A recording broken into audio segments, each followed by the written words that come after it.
La fièvre électorale n'a pas encore gagné le Grand Libreville. Chacun vaque à ses occupations, loin des meetings et des causeries politiques.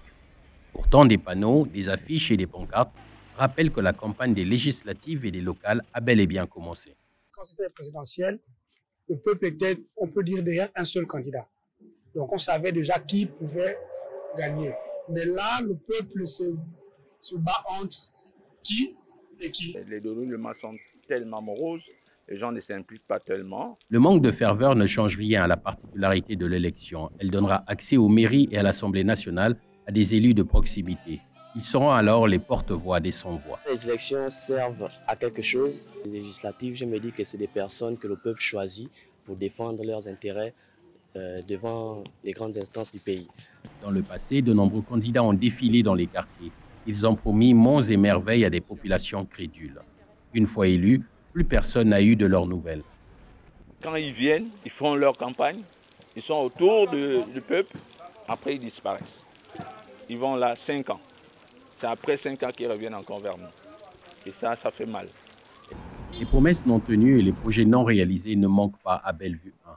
Maman Christine vit dans ce quartier populaire de Libreville depuis des années. Regardez nous, ma femme, Bellevue, et nous sommes obligés de regarder la route.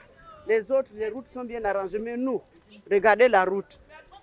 La route n'est pas bien travaillée. Donc nous passons des moments difficiles, surtout la saison de pluie. Pour aller au travail, les gens qui partent au travail avec d'autres paires de chaussures en main. Le quartier connaît un fort taux de chômage. Il y a aussi beaucoup d'insécurité. Certains jeunes désœuvrés et sans emploi deviennent un danger pour les autres. Les enfants continuent à braquer. Nous, les vieilles mamans, tu ne peux pas sortir à 5h, 6h du matin. On va te braquer, te faire le balayage. Les attentes vis-à-vis des prochains élus sont grandes. Étudiant, Silver appréhende sa sortie de l'université une fois son diplôme en poche. Il veut un maire et un député avec un programme créateur d'emplois.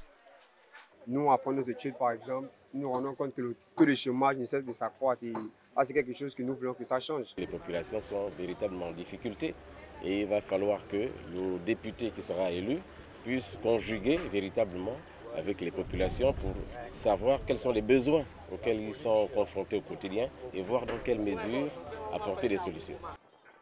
Personne ne connaît encore la coloration politique et le rapport de force au sein de la future Assemblée nationale, ainsi que les nouvelles étiquettes dans les mairies. Les Gabonais veulent un changement radical et une manière différente de gérer la cité.